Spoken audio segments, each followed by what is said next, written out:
This episode is going to be about Jesse Livermore. So he's the main character in Reminiscences of a Stock Operator, which is essentially a fictionalized biography based on his life. Now, we do know that the author, Edwin Lefèvre, he actually interviewed Livermore extensively. So it's probably the most accurate description we have of how he actually thought and operated. Jesse also wrote his own book called How to Trade in Stocks, which is essentially part manual, part memoir. So a lot of the details of his life and strategies have come from that as well. Some people say that he was the greatest speculator of all time. And I want to start with his story, which is also a tragedy because he committed suicide at the age of just 63 and he was completely broke and destitute. So on the one hand, he was one of the greatest traders of all time, but on the other hand, he lost everything, and there are a lot of lessons to be learned from a story like that. So he was born in 1877 in Shrewsbury, Massachusetts. He said, "My father was a farmer. He wanted me to work on the farm, but I didn't want to." And that's basically how it starts. A kid who didn't want to spend his life behind a plow. So at 14, he actually runs away from home. He said, "One day I told my mother I was going to leave home. I didn't want to work on the farm, and that was all there was to it." So here's what he ends up doing. He ends up going to Boston and he gets a job for $5 a week, which is approximately about $200 in today's money. He said, "I was 14 when I got a job as a quotation board boy in a stock brokerage office in Boston." It wasn't really a brokerage in the modern sense. It was what they called essentially a bucket shop, a place where people bet on stock prices instead of actually buying and selling the stocks. He said, "It was a bucket shop, of course, but I didn't know that. I only knew that the quotations were printed on a tape and that I had to write them on the board." His job was simple: take prices from the ticker tape, write them on the board, erase them, and do it all day long. And this is where he first starts to think about how the markets actually work. They were always changing, he said. They were always changing, he said. That was all I had to think about for 5 hours a day. And they were always changing, he said. That was all I had to think about for 5 hours a day, that they were always changing. That is how I first came to be interested in the behavior of prices. So at this point, he doesn't fully understand what he's doing, other than that his job is to update the board with new quotes as they come in. And because he's just generally interested in numbers, he starts to spot patterns. So he begins to keep track of these patterns in a small notebook. Every day he copies the prices down, opens, highs, lows, closes, and he starts noticing these patterns that just keep repeating themselves. Certain movements that seem to happen before big moves up or down. He doesn't actually know it yet, but he's basically discovering technical analysis decades before the phrase ever existed. Eventually, he tries a trade with another one of the boys who worked in the bucket shop, and the story went that the other boy had a tip on Burlington Railroad. And so Jesse, not trusting his tip, opens up a little notebook and notices that Burlington is in fact acting the way it should before it goes up. And so together, they place a bet. He ends up making exactly $3.12, which in today is about $100. He said, "After that first trade, I was speculating on my own hook. I was playing a system and not a favorite stock or backing opinions. All I knew was the arithmetic of it." And I actually really love that line right there. Not opinions, but the arithmetic, which is very different back in that time because a lot of people were essentially just focusing on taking tips from newspapers and that kind of stuff. And so essentially this becomes the foundation of his career. He doesn't care for tips because he's probably noticing at this point that that's how most of the customers are actually losing their money. And so instead, he relies on his notebook and the repeated patterns he has written down. And that's probably why he starts winning from the very beginning. At 15 years old, he's making more money trading than he makes at his job. And so eventually he does what every teenager would probably do. He ends up quitting. And so he comes home one day. I really love this story. He comes home one day and he shows his mother a stack of cash.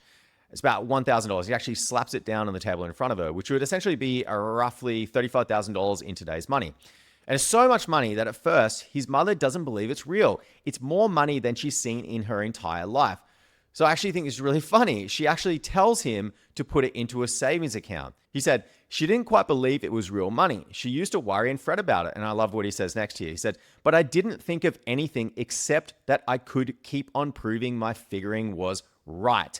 That's all the fun there is, being right by using your head." And so you can already see the mindset of Jesse starting to form here. For him, it wasn't really about the money. It was about being right through observation and logic. So from there, the wins just keep coming. He actually becomes known around Boston as what they call the boy plunger. Now, a plunger back then, it didn't mean what it means now. So essentially what it meant was someone who took big positions, who plunged in. He was betting in multiple bucket shops at once, actually, at this point, using fake names, which I think is really funny because they just kept banning him for winning too much. He said, It didn't take long for the bucket shops to get sore of me for beating them. I'd walk in and plank down my margin, but they'd look at it without making a move. They'd tell me there was nothing doing. So you have to remember at this point, these things are basically scam houses, and he's figured out a way to beat them. And I'm going to tell you exactly how he did it. So first, he knew the prices better than the operators themselves, which I think is kind of interesting. He wasn't gambling on tips as well. He studied the behavior of the ticket tapes. He was watching that ticket tape over and over and over again, right? And so he noticed the tape's rhythm shifted before big moves, essentially speeding up for rallies or slowing down for drops. Also, these bucket shops ran on a delayed ticker, which meant that quotes lagged behind the real market by about 10 to 20 minutes. So what he did is he used this, essentially, and he placed bets in one shop before the update hit. And he would gain a slim edge with observation and memory. So he was just like looking at his notepad. He was just noticing when patterns were showing up, and he was essentially getting in front of these bucket shops. So eventually, all but one of them actually refused to take his trades. And the one that did, they put a serious handicap on him, making it almost impossible for him to win. So he actually went as far as to disguise himself with different names and addresses, but they all knew who he was and they refused his business every single time. So he knew at this point he'd outgrown the game. And that's when he decided to leave for New York and start trading for real. And that's really where this story begins. So after cleaning out the bucket shops in Boston, he decides he's ready for the real market. He said, when I left Boston to go to New York, I had about $2,500 saved up, all I had made in the bucket shops. So $2,500 would be about $80,000 today. So he's decently flush at this point. And so he goes to New York to see if he can make it as a real trader. He said, I went to a New York stock exchange house, one of the biggest ones in the country, and opened an account. At first, he thinks it's going to be the same kind of game. He's reading the tape, taking small positions, just like what he did in the bucket shops. But then reality sets in. He says, in the bucket shops, I could get the next quotation. Here, the tape always talked ancient history to me. By the time I got the quotation, the price had already changed. So there was no delay, which meant that he had to be quicker on his feet to play the same kind of game. In Boston, he had a built-in advantage. He was faster than the house. In New York, there was no lag. Everything's in real time here, and he's suddenly the slow one, and he begins to lose big. He said, on my first attempt, I lost $1,100. It was my first real experience of trading in a stock brokerage office. I was almost wiped out on the first try. It wasn't 6 months before I was broke. So he walked in thinking he was unbeatable, and just 6 months later, he's completely broke. Then comes one of the most important things he ever says. What beat me was not having brains enough to stick to my own game. That is, to play the market only when I was satisfied that precedence favored my play. Now, I've thought about that line a lot. It's so easy to lose discipline. And as soon as you start trading outside of what works, things start to go wrong, and that's what Jesse had experienced. He keeps going. Whenever I read the tape by the light of experience, I made money. When I made a plain fool play, I had to lose. So again, he's saying that he went away from his strategy and probably started taking tips from other traders. And then he said this about his temperament. I never lose my temper over the stock market. I never argue with the tape. Getting sore at the market doesn't get you anywhere. Absolutely love that. Essentially, what he has is that mindset of a professional. He's seeing the market as something that is neutral and not something that's against him. He didn't take it personally. He didn't get angry. And then I just love this quote from the book. He says, the market does not beat them. They beat themselves. And that's the truth every trader eventually has to learn. Later, he said, a man must believe in himself and his judgment if he expects to make a living at this game. He must not believe blindly. And after years of reflection, he summed up his philosophy with a line that I think defines who he would later become, which we're about to find out. He said, after spending many years in Wall Street and after making and losing millions of dollars, I want to tell you this. It never was my thinking that made the big money for me. It always was my sitting. Got that? My sitting tight. So during this period, you can tell he was quite restless and wanted to trade pretty frequently. And at the bucket shops, maybe that strategy worked, but on Wall Street, it didn't so much. And so he had to start making adjustments. And this is where he said, men who can both be right and sit tight are uncommon. I found it one of the hardest things to learn. So you can see at this point, he's starting to form his foundational principles. And these are going to come into play later when he starts to win really big. After going broke in New York, he doesn't give up. He said, after losing all my money, I went to St. Louis and got a job in a bucket shop. I made a little stake and came back to New York. So when he comes back to New York, he commits to being more conservative this time around, so more businesslike. He's not just watching the tape anymore, he starts to study himself. And I love what he says here. He says, after that first wipeout, I began to see where I had been wrong. I realized that the tape told the truth, but that I had not learned to listen to it properly. That line I think is really important. The tape told the truth, but I hadn't learned to listen. And that's essentially the psychological turning point for him at this stage. And he's starting to look at the market more broadly, what he calls general conditions. He says, a man must study general conditions to seize them so that he may anticipate probabilities. And notice that word right there, probabilities. He's moving from trying to be right to trying to be prepared. So he's making the shift from prediction to probability. He adds, if after I study the general market, I reach the conclusion that stocks in general are not going up, it is not worthwhile to buy anything. I will not buy until I am sure that the market itself is right. And I think that's exactly how the best traders today think. Soros, Druckenmiller, Dalio, all of them say some version of this. So by 1906, he's back in New York and trading again. This is the year of the San Francisco earthquake. It's a national disaster and it's caused a cascade of financial stress. He said, in 1906, after the San Francisco earthquake, I went short of the market and made a small fortune. But what's fascinating is how he made that trade. He wasn't guessing at this point. He was reading conditions. When the money market got tight, I began to sell stocks short again. It was not a guess. I could feel that the market was weak. I'll say that again. He said, I could feel that the market was weak. And that line gets quoted a lot and is actually misunderstood even more. He's not talking about intuition in the mystical sense. He's talking about pattern recognition here. So essentially seeing the same setup repeat and knowing how it usually ends. Then comes the panic of 1907, one of the worst financial crises in US history. The Knickerbocker Trust fails, credit disappears, and panic starts to spread. And Livermore is positioned perfectly for it. He said, when the panic came, I was short 100,000 shares in the right stocks. It was the easiest money I ever made. I wasn't guessing. The market told me what to do. That's such a great quote right there. I wasn't guessing. The market told me what to do. And he continues, it was not my plan to make money out of the distress of others, but I had followed my system and the system was right. He's making millions while the market is collapsing, but it's not luck and it's not opportunism. It's discipline. He's doing exactly what his rules told him to do. And then there's this incredible moment where he gets the timing perfect because he notices JP Morgan, like as in the JP Morgan, and other bankers, they start to push for support. And as soon as that happens, he knows for certain that he needs to get out of his short positions and he starts to buy again. And then he says this, which might be one of those quoted lines in all of Reminiscences of a Stock Operator. He says, there is nothing new in Wall Street. There can't be because speculation is as old as the hills. Whatever happens in the stock market today has happened before and will happen again. What he's telling us there is that markets are just a reflection of human nature, and human nature never changes, keeps repeating itself over and over again. And he adds, the game does not change and neither does human nature. And that's really the heart of what he's trying to get at here.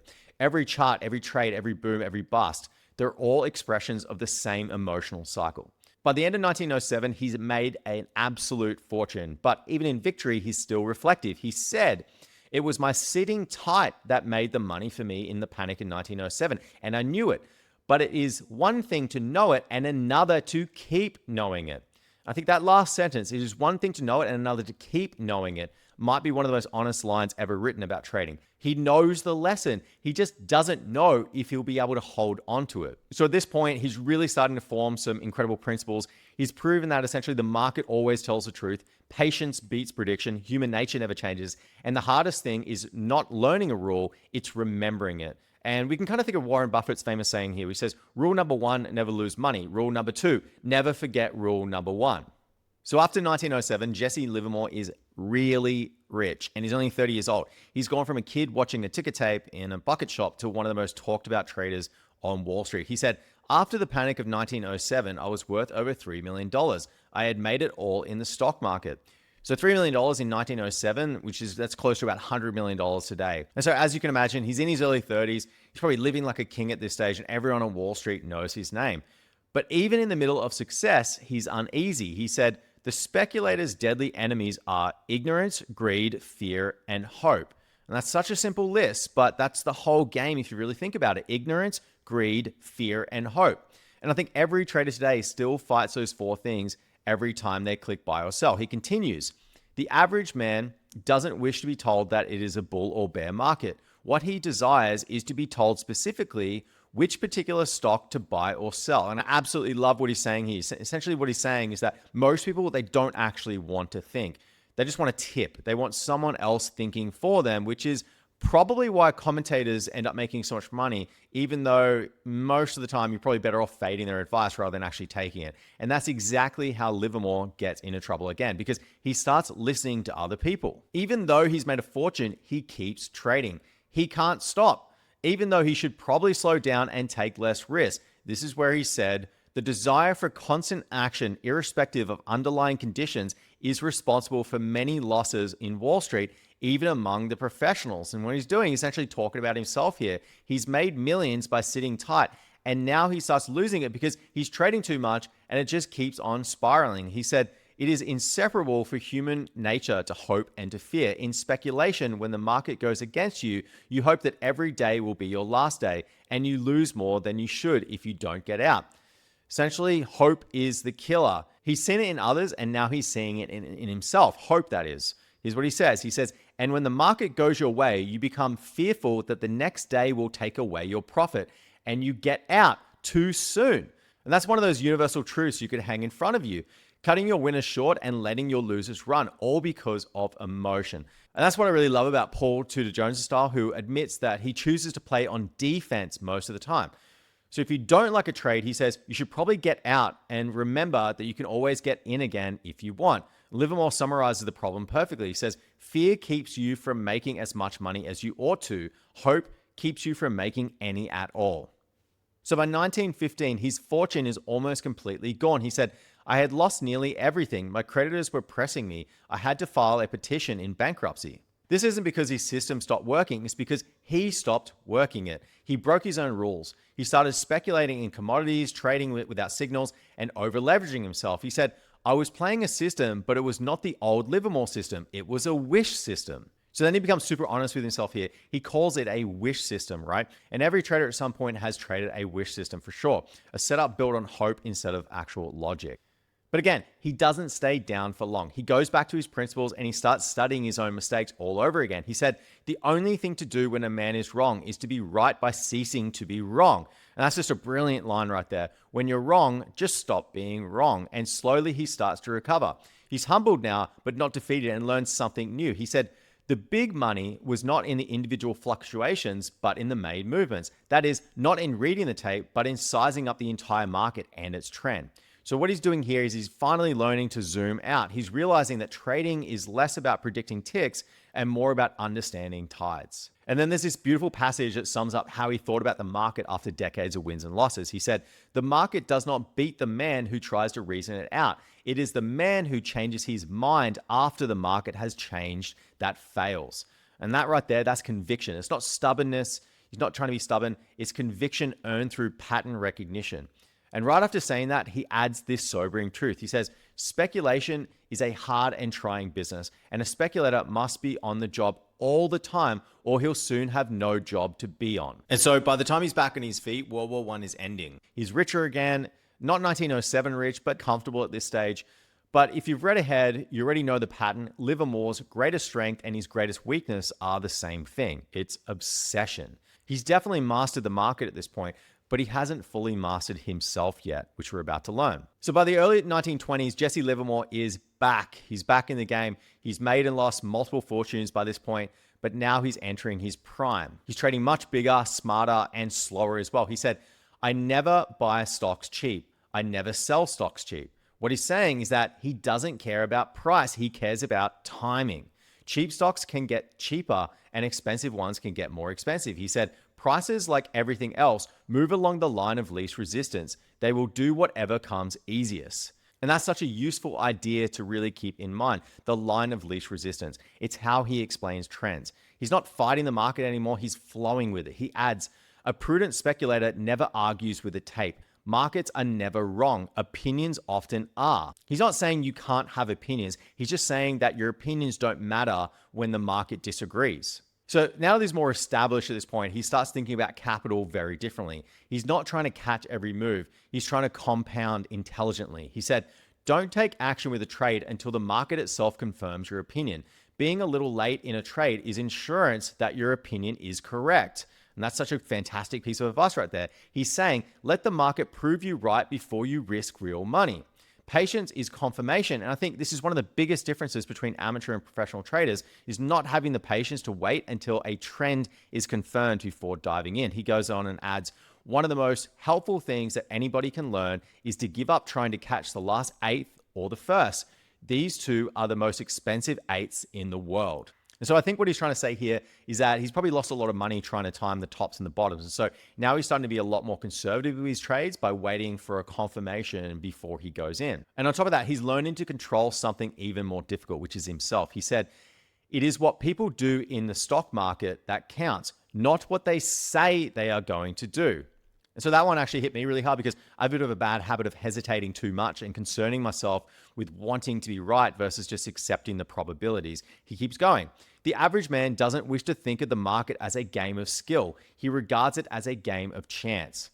And that's such a profound observation. Even after decades of seeing the same patterns repeat themselves, most people still think trading is only about luck. Livermore knew better, but he also knew how easy it was to forget that truth in a bull market. So by the mid-1920s, he's become an absolute legend in New York. He owns a Fifth Avenue mansion, it's a private yacht, he has a bunch of custom cars, and people are also writing about him in newspapers. He's one of the first traders ever to become essentially a celebrity, and he's actually aware of the danger of that. And so at this point, we're in the bull market of the roaring 20s, but he can start to feel something building. Before that, though, he said, when I study a market, I look for a line of least resistance. When everything points up, I go long. When everything points down, I go short. And now everything is pointing up. The roaring 20s are in full swing at this point. Stocks are doubling and tripling. Everyone from bankers to barbers is trading on margin. Livermore's seen this movie before. He knows exactly how it ends. He said, people who look for easy money invariably pay for the privilege of proving conclusively that it cannot be found on this earth. And that's the setup for what's coming next, the 1929 crash, the greatest trade of his life. It's 1929 now, and his capital base is enormous. His confidence has been restored. He's operating completely independently. He's got no partners, no syndicates, no clients. The market, meanwhile, is absolutely euphoric, as you can imagine. Credit is easy, leverage is everywhere, and the idea that stocks can fall has absolutely vanished. He's watching it all unfold on the ticker. He said, the speculator's chief enemies are always boring from within. It is inseparable for human nature to hope and to fear. And that's the foundation of every bubble. Hope and fear alternating in that perfect rhythm. He's seeing something familiar now. Prices aren't rising because of earnings or innovation. They're rising because people are afraid of missing out. And as the market keeps climbing, he starts building his short positions quietly. He's not trying to call a top. He's just waiting for confirmation. He said, I don't try to pick tops or bottoms. I wait for the market to show its hand. And that's Livermore's version of trade what you see, not what you think. And for the first time in years, he can feel panic starting to creep in. He said, I went short because the tape showed me the public was drunk on margin, same as 1907. So when the crash hits, which is Black Thursday, October 24th, the market opens down and never recovers. Within days, stocks lose nearly half their value. But by that time, he had slowly been building a strong short position. He said, it was the easiest money I ever made. I wasn't guessing. The market told me what to do. Black Thursday was the tape screaming, and panic was my signal to hold short. Newspapers called him the man who sold America short. Now, obviously, his ego must have kicked in at this point, but it seemed as though he was able to control his emotions quite well, saying, I never allow myself to get excited or enthusiastic about any position I may have. It is the surest way to defeat. And that's the mentality that formed over time with all the ups and downs. Absolute detachment. He's made the greatest short trade in history and feels nothing but confirmation that his rules work. And so coming back to the original motivation for when he made his first $1,000, where he said to his mother, that's all the fun there is, being right by using your head. But as we're about to hear, success comes with a price. The public ends up hating him for profiting from a collapse that wiped out millions of lives and savings. He said, the public blames me for what they did themselves. I did not cause the market to go down. I only read the signal that it was going to do so. So after the crash, his wealth is almost beyond comprehension, but he's also really exhausted, and the market has given him everything and taken almost as much in return. He reflects upon this where he says, after 40 years of studying and training, I've learned that it is not good to try to make all the money in the world. And that's the voice of a man who finally understands the cost of his obsession.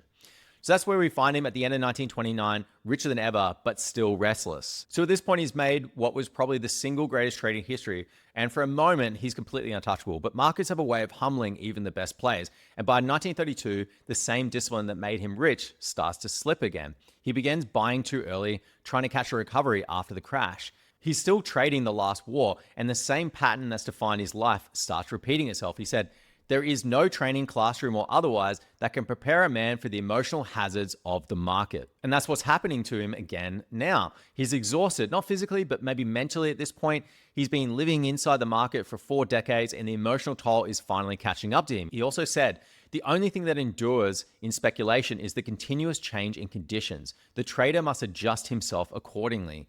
But by this time, he isn't adjusting. The market's evolved, new SEC rules are coming, tighter spreads, there's a slower tape as well. His old instincts clash with the new game, and he keeps forcing the same movements, but it doesn't work. He admitted, "There's nothing like losing all you have in the world for teaching you what not to do." And yet he still made the same mistakes, which I think is actually kind of crazy. Through the early 1930s, he keeps trading in and out of the market, but the results get worse. He files for bankruptcy again in 1934. By 1940, after losing much of his $100 million, which is about $1.9 billion in today's money, by the way, his debts exceeded $2.5 million against $84,000 in assets. So at this point, he actually tries to write and teach instead, and he published How to Trade in Stocks that same year. It's part memoir, as I said before, part instruction manual, and also part confession as well, where he writes, "The successful trader has to fight these two deep-seated instincts. He has to reverse what you might call his natural impulses. Instead of hoping, he must fear. Instead of fearing, he must hope." He's describing exactly what he can no longer do himself. And as the decades wear on, the pressure builds. His third marriage is falling apart. His health is declining. He's probably drinking more at this point. And the market, the one thing that gave his life meaning, keeps punishing him. By late 1940, he's 63 years old. And on November 28th, 1940, Jesse Livermore walked in the cloakroom of the Sherry Netherland Hotel in New York. He wrote a note to his wife. It read, "My dear Nina, things have been bad for me. I am tired of fighting. I cannot carry on this way any longer. This is the only way out. I am unworthy of your love. I am sorry, but this is the end of the road. Love, Jesse." And moments later, he shoots himself. And it's one of the most tragic endings in financial history. A man who could read every tick in the market, but couldn't read the limits of his own mind. And he once said, "The game taught me the game, and it broke me." And that's exactly what happened. He mastered the market, but he never mastered himself. So when Jesse Livermore died in 1940, the market opened the very next morning right on schedule. The ticker kept printing, stocks kept moving, because that's what markets do, right? They outlive everyone. And maybe that's the most sobering truth of all, is that you can beat the market for a while, you can even master it, but the market doesn't remember you, only the lessons you leave behind. He said, "The game of speculation is the most uniformly fascinating game in the world, but it is not a game for the stupid, the mentally lazy, or the get-rich-quick adventurer." And that line is still true a century later, and his lessons of discipline, patience, detachment are what every trader eventually discovers the hard way. Because what Livermore was really studying all along wasn't price, it was human nature, and human nature never changes. And that's the story of Jesse Livermore, one of the world's greatest speculators. If you got something out of this episode, please share it with someone who needs to hear it. Also, you can get in touch with me on X at Traders Show, and I'll be back soon with another story. Until then, keep studying, keep evolving, protect your money, and stay in the game.